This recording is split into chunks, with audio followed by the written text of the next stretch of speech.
Hola, ¿qué tal? Pues hoy terminamos este grupo de charlas que hemos organizado para la sección de Compliance del Colegio de Abogados.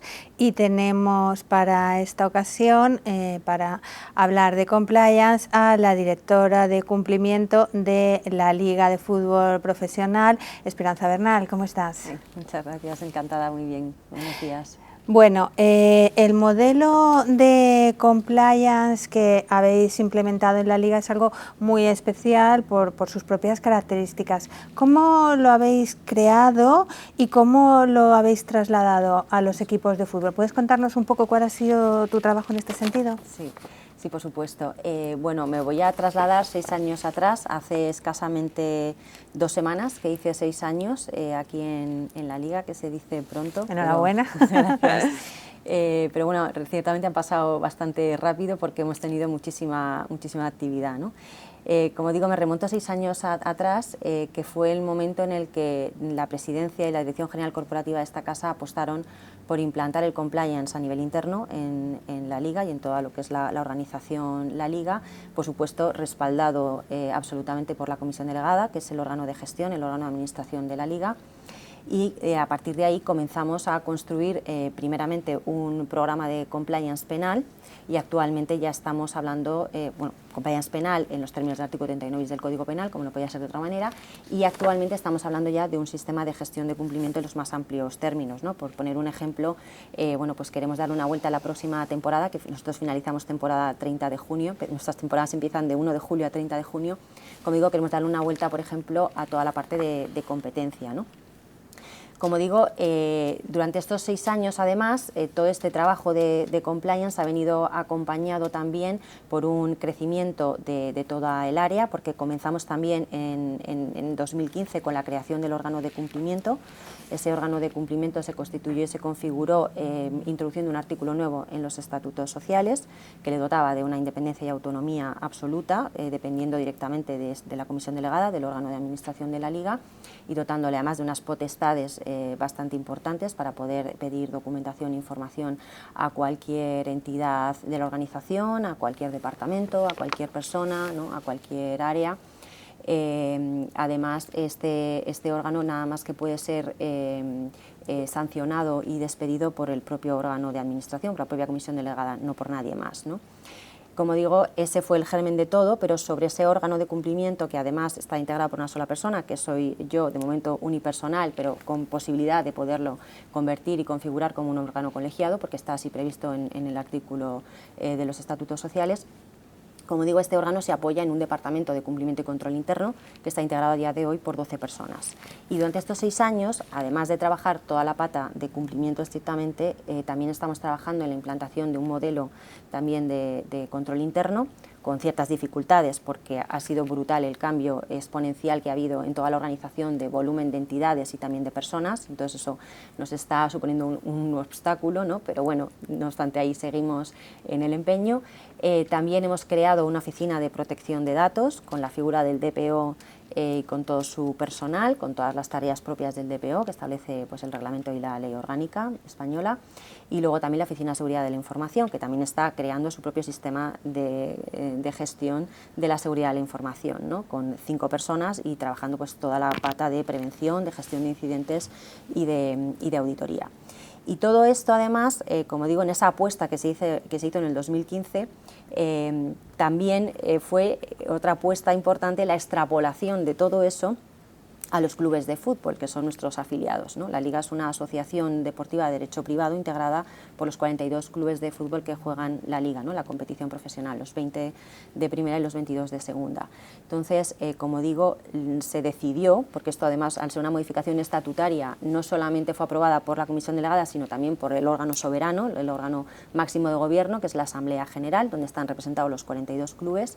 Como digo, aprobaron también el autoimponerse, digamos, el tener implantados en el seno de sus entidades programas también de compliance penal, ¿no? En los términos del artículo 31 bis, así es como lo recoge el propio artículo de los estatutos sociales. En concreto, se trata del artículo 55, que es el referente a los requisitos de inscripción, es decir, que un club, para poder inscribirse en la liga y poder jugar la competición, tiene que tener implantado estos programas de compliance. ¿Cómo se gestiona esto? Es decir, ¿cómo tienen que acreditarlo a la liga, ¿no? Lo que establece el artículo 55, inicialmente, porque ha tenido dos modificaciones en su redacción. La primera, puesto que veníamos de una situación donde en principio ningún club, aunque alguno estaba ya trabajando en materia de compliance, pero oficialmente, digamos, ninguno tenía un sistema, un programa de compliance implantado, pues lo que hicimos fue introducirlo como requisito, solicitando que aportaran a la liga para acreditar ese trabajo o esa implantación de ese modelo programa de compliance, lo hicieran, aportando una certificación o certificaciones de las actas o actas del Consejo de Administración donde el propio órgano hubiera adoptado la decisión de implantar el modelo programa de compliance. Y, en segundo lugar, aportando también un informe de un tercero experto independiente, es decir, no nos valía ni nos vale un informe de los propios asesores del club, ni tampoco del propio club, sino que tiene que ser un tercero que realice labores de auditoría, el que acredite que está efectivamente implantado y que está funcionando eficazmente, y además que contiene una serie de medidas de integridad que la Liga fija todos los años junto con el Departamento de Integridad y Seguridad, como digo, con carácter anual. Este era el escenario primero en el que nos encontrábamos, ¿vale? ¿Qué sucedió? Que para la siguiente temporada, porque estamos hablando de la temporada 15-16, ¿vale?, que es la temporada donde se producen las modificaciones estatutarias y entonces los clubes tienen que empezar a trabajar en la implantación de esos programas, para acreditar en julio ya, o sea, inicio de temporada 16-17, es decir, hablamos del 1 de julio del 16, del 1 al 31 de julio, tenían que acreditar que tenían implantados esos programas. ¿Qué sucede? Que una vez que ya pasamos la barrera de la temporada 16-17 nos encontramos con un doble escenario. Por un lado tenemos aquellos clubes que lo han acreditado en la temporada 16-17 y que lo que queríamos era mantener con carácter anual que acreditaran que estaban trabajando periódicamente en la mejora de ese programa, ¿vale? Y un escenario primero, donde es el escenario de los recién ascendidos, de los clubes que todos los años pasan de segunda B a segunda A y por lo tanto, al ser nuevos en la competición, no disponen de ese programa y lo que tienen que hacer, se les da un año de carencia y durante ese año trabajan en la implantación para que en la temporada siguiente, si continúan en la competición, porque no han descendido nuevamente a segunda B, es decir, que se mantienen en segunda A o incluso han ascendido a primera, pues en ese caso lo que tienen que acreditar es que han implantado el programa. ¿Cómo? Perdona, porque el requisito era para primera y segunda A. Que es el fútbol profesional. Por ahora. Sí, es que es el fútbol profesional, es que la competencia de la Liga empieza y acaba en el fútbol profesional. Y el fútbol profesional es primera división y segunda A. Ya segunda B, tercera, esos ya son otras categorías que dependen de la Real Federación Española de Fútbol.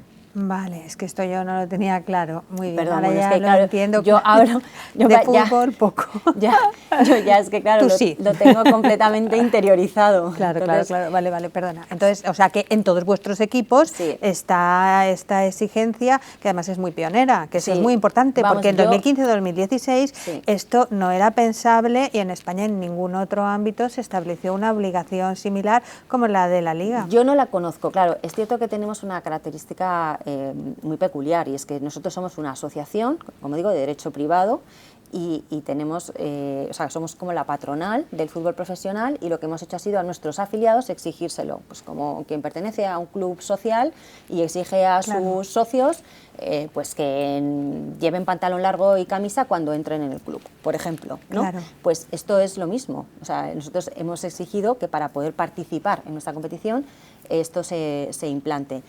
No hay obligación legal, porque no la ha habido nunca para nadie, pero hemos creído que era algo conveniente, y sobre todo en un sector como el nuestro, que venía de un pasado, ¿no?, arrastrando una serie de no sé, sobre todo de malas... imagen, sí, eso mejor, es, de mala ¿no? imagen, sí, de mala imagen, ¿no? Porque efectivamente no es tanto que hubiera malas prácticas, porque yo creo que malas prácticas las ha habido en todos los sectores en cualquier momento puede surgir mercantiles, ¿sabes? Pero sobre todo mala fama, efectivamente, como mala imagen, ¿no? Y bueno, pues esto creíamos que era algo completamente necesario. Yo no conozco realmente que en el mundo del deporte en España y ni siquiera a nivel internacional, pero bueno, me puedo equivocar, exista algo similar, la verdad, y no sé si en algún otro sector, a lo mejor en banca, se me ocurre que a lo mejor alguna asociación de pequeñas cajas o bancos pequeños pueda a lo mejor haber, no sé si impuesto, pero por lo menos sí que me suena que puedan haberlo recomendado. Pero nosotros es que es una obligación. Yo no conozco un modelo similar, o sea, porque está Farmaindustria, que pues Sí. eso, que tienen su propia normativa en Sí. determinados aspectos, su propio sistema sancionador, pero bueno, dentro de un modelo de compliance que se adopta por las empresas. ¿Y cómo hacéis para transmitir esta cultura de cumplimiento que exigen los modelos de compliance para que llegue a todos los directivos, pero también a los deportistas, también al resto de los trabajadores, porque claro, cubrís un ámbito de personas, pues eso, con muy distintas funciones? Bueno, quizá lo primero que tenga que decir es que las competencias de la Liga llegan hasta los clubes, que son sus afiliados y sus directivos, ¿no? El tema de los futbolistas, por ejemplo, en el ámbito sancionador se escapa de nuestras capacidades, no es competencia de la Liga, ¿no? Pero bueno, es simplemente también para delimitar a veces competencias que pueden confundirse, ¿no?, entre entidades deportivas. Dicho esto, por ejemplo, desde la Liga, lo cierto es que yo, como digo, me incorporé en mayo del 2015 y ya en junio fui invitada a participar en la Asamblea General que se celebró entonces y di una charla formativa sobre la responsabilidad penal de la persona jurídica. A partir de ahí, mi presencia en los órganos de gobierno de esta casa ha sido permanente. Es decir, yo estoy presente en todas las asambleas generales, ordinarias y extraordinarias, en las juntas de división, en las comisiones delegadas, en el órgano de gestión de los derechos audiovisuales, también estoy en la comisión electoral cuando se constituye, estoy en el comité de dirección, es decir, estoy presente en todos los órganos donde se toman decisiones y se aprueban cuestiones relevantes. Entonces, para los directivos y para los clubes, mi presencia es algo completamente normal. O sea, yo creo que lo extraño para ellos a día de hoy, después de 6 años, es que yo no estuviera, porque si yo no estoy, porque por cualquier circunstancia física o impedimento yo no puedo estar, me sustituye una persona de mi equipo, ¿vale? O sea, que siempre estamos de oyentes, porque lógicamente hay que estar allá donde se toman las decisiones, si no difícilmente creo y considero que puedes desarrollar tu trabajo, ¿no?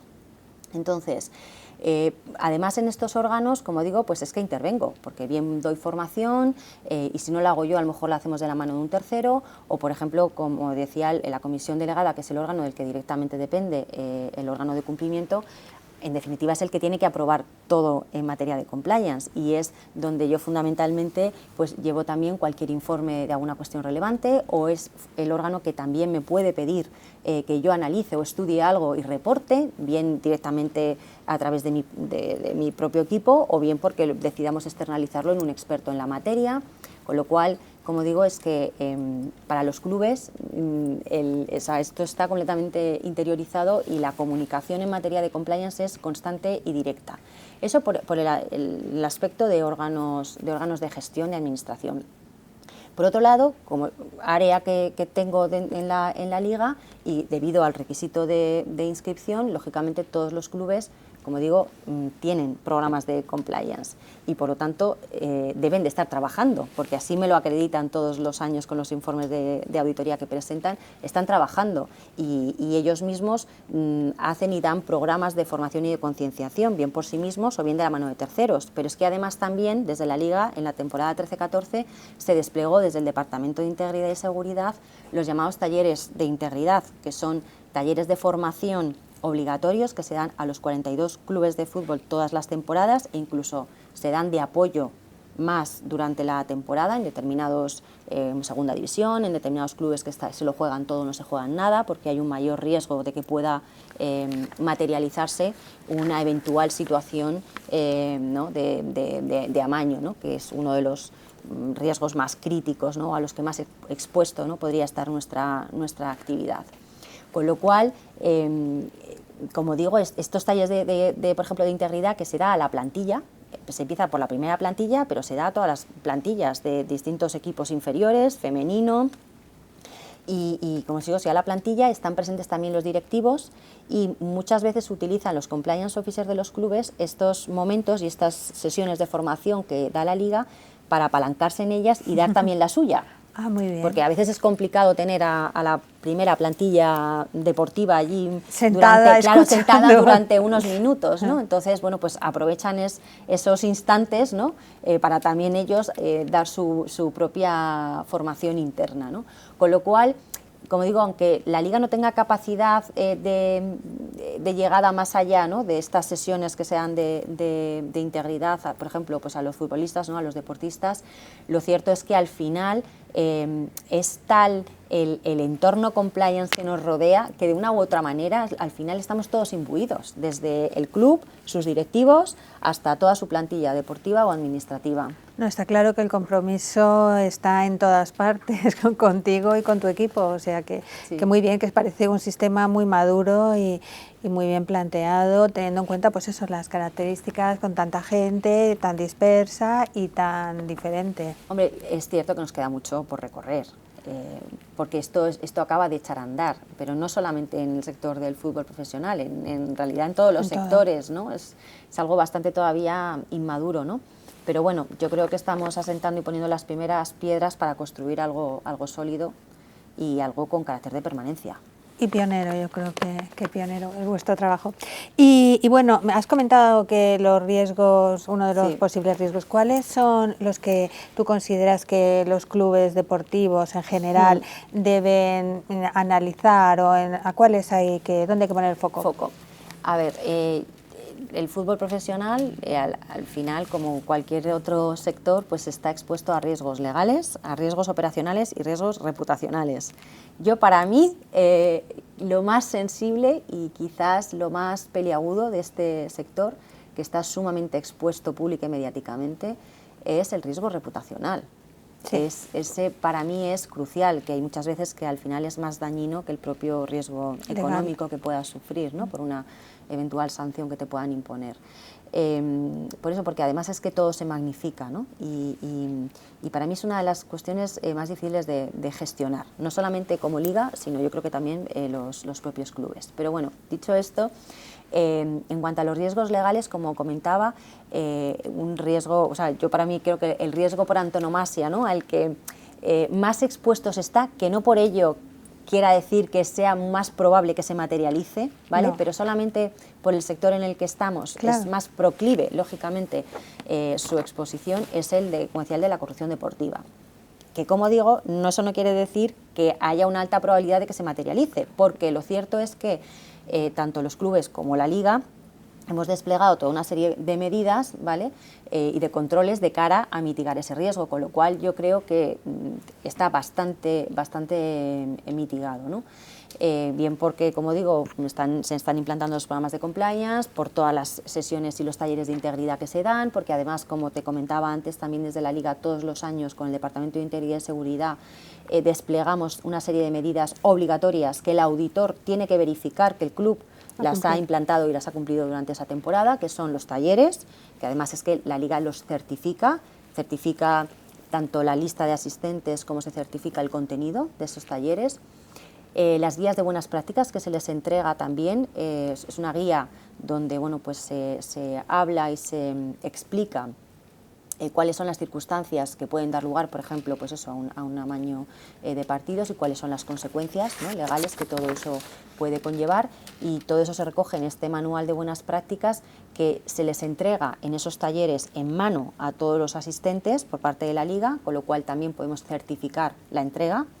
Pero además también se mandan remesas importantes a los clubes para que también la entreguen físicamente o bien digital, porque también la tienen en formato digital, de manera ya masiva a todos los empleados, tanto plantilla, deportiva como administrativa. Y también todos los años la Liga elabora y les manda remesas de carteles contra el amaño que tienen que colocar en todas las zonas deportivas, ¿vale? Esas son fundamentalmente las 3 medidas que llevamos de unas temporadas ahora renovando, ¿no?, y exigiendo que se cumplan. Como digo, además los propios clubes dan sus formaciones, tanto ellos internamente como también lo pueden hacer de la mano de externos, ¿no? Con lo cual este riesgo, a mi modo de ver, estaría bastante mitigado.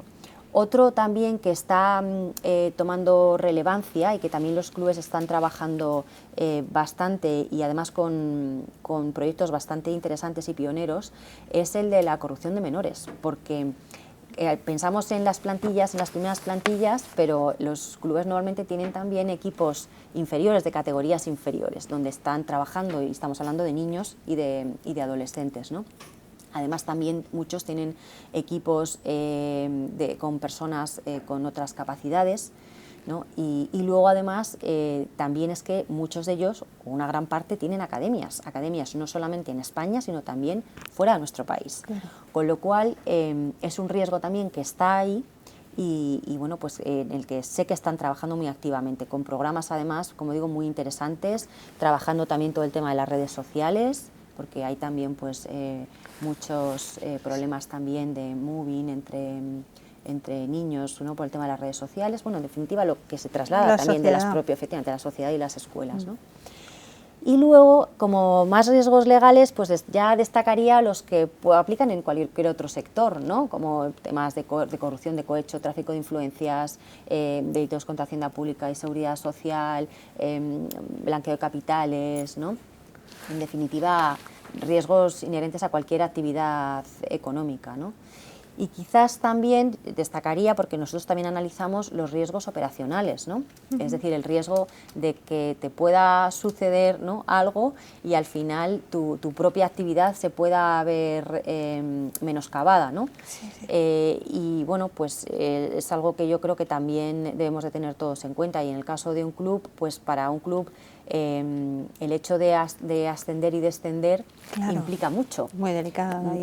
Implica mucho porque, bueno, estar fuera, por supuesto, de la competición del fútbol profesional les supone dejar de ingresar una cantidad, ¿no? segura de dinero, pero es que además entre categorías fluctúa también mucho el importe económico, igual que también fluctúa o es distinto si quedas primero que si quedas quinto. O sea, que por eso también hay que luchar hasta el final por el resultado deportivo, ¿no?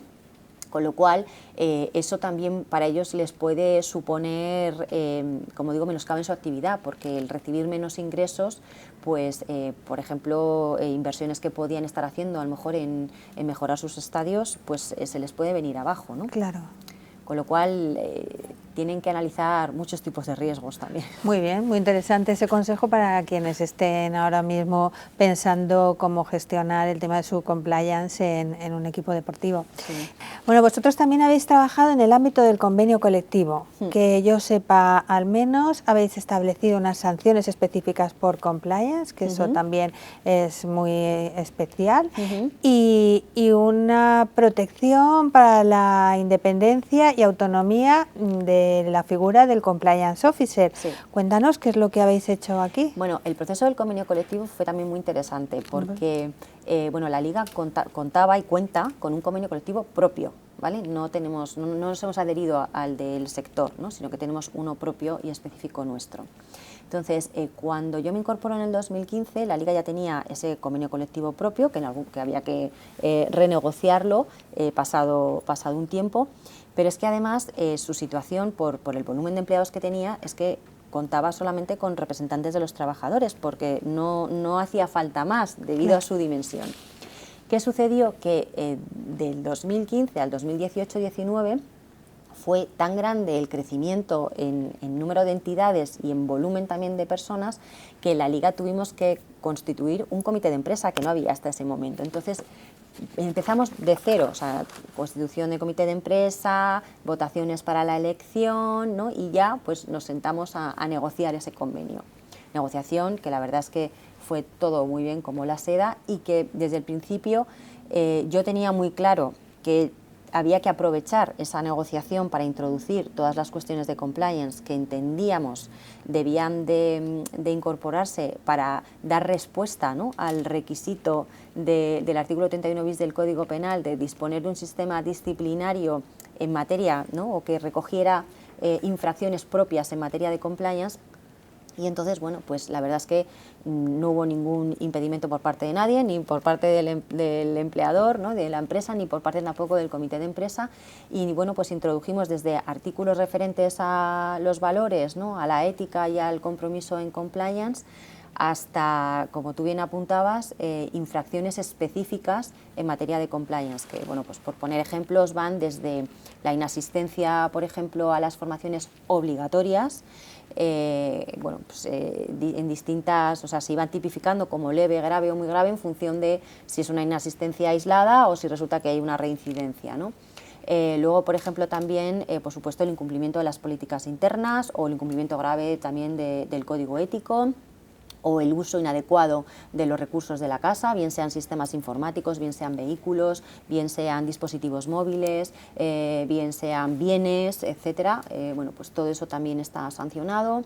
También se sanciona, por supuesto, el acoso, se sanciona como infracción, por ejemplo, muy grave, tanto las represalias que se puedan adoptar frente a aquella persona que interpone o comunica una infracción, ¿no?, de otra persona o de un departamento, como también está previsto, o sea, lo está tipificado como infracción muy grave, la interposición de una denuncia falsa, bien por acoso o bien por cualquier otra materia, ¿no? Es que hay que ser muy serio en ambos aspectos, en proteger al denunciante, pero siempre que sea de buena fe. Sí. También está tipificado infracciones en materia de competencia desleal, de información, de revelación, ¿no?, de información confidencial, etcétera. O sea, hay cuestiones muy específicas en materia de compliance.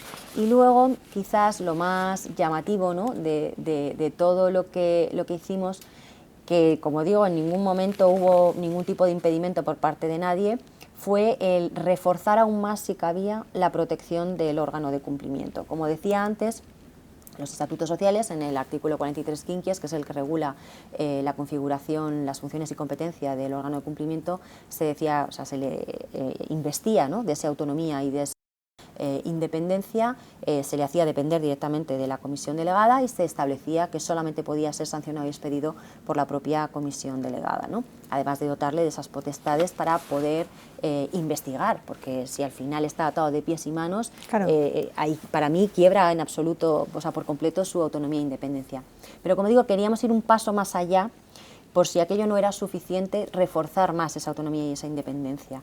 Y para ello consideramos, bueno, porque además yo se lo había escuchado a don José Manuel Maza y tomé buena nota de ello, pues otorgarle o dotarle de un estatus similar al de los representantes de los trabajadores, y por lo tanto, pues eso, que al final no pueda ser despedido en el ejercicio de sus funciones, ¿no?, que tampoco se pueda haber perjudicado en cualquier tipo de promoción profesional o económica, que en el caso de que fuera despedido, ¿no?, y el despido se declarara improcedente, pues que pudiera optar también por la readmisión o por la percepción de una indemnización, y en el caso de que optara por la readmisión, pues que se le pusiera al día, ¿no?, en los salarios de tramitación desde el despido.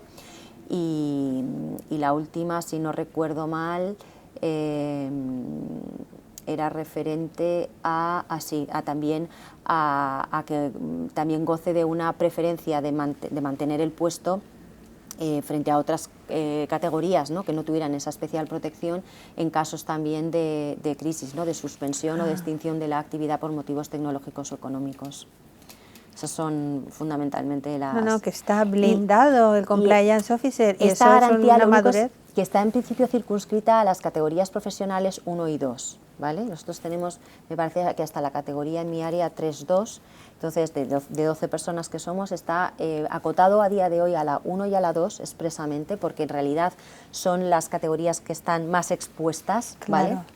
Son los que estamos más en el día a día y la cara visible, ¿no? Creo que esto es algo que cuando lo implantamos, a día de hoy ya no lo sé, pero cuando lo implantamos, yo no sé si alguna entidad lo había hecho. A mí no me consta a día de hoy tampoco un blindaje así tan duro o tan específico para la figura del compliance officer. Puede haberlo, pero me extraña también que no sea conocido entre los que nos dedicamos a esta materia.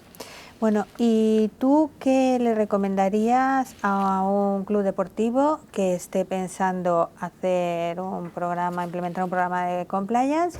¿Y qué le recomendarías a un club deportivo que no tiene ninguna intención de hacer un modelo de compliance? A ver, bueno, a uno que lo quiere, bueno, a los dos, ¿no? Porque yo creo que si hay algo que echa para atrás a las empresas es el tema del coste, ¿no? Del gasto, Claro. del emplear recursos. Me da igual si son recursos humanos o si son recursos económicos o técnicos, ¿no? Al final, todo esto, lamentablemente a día de hoy se sigue viendo como un coste, como un gasto, ¿no? Cuando realmente es una inversión.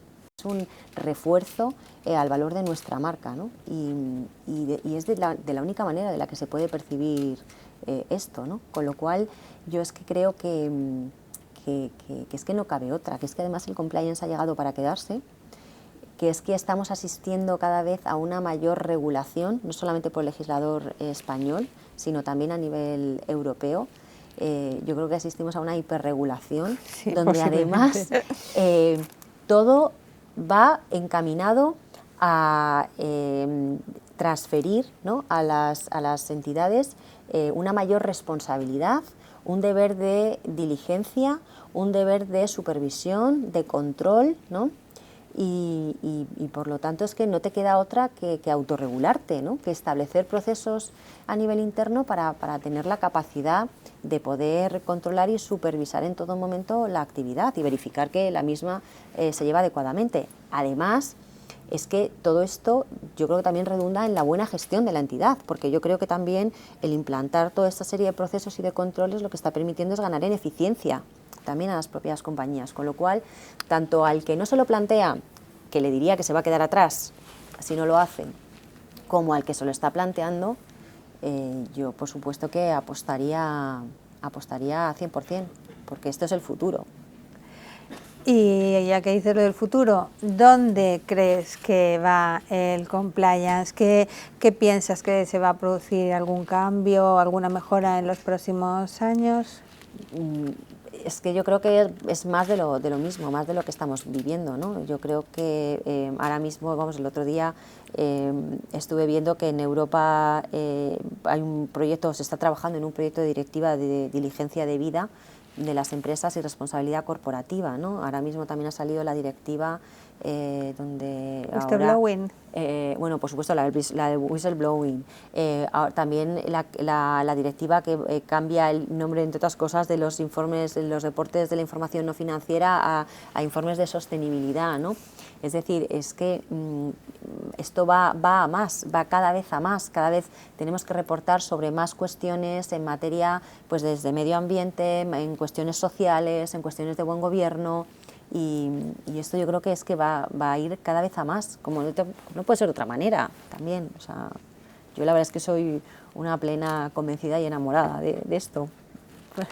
Por ello me dedico a esto, la verdad. Se te nota, y desde luego todo lo que has hecho aquí para la Liga, la verdad es que es interesantísimo.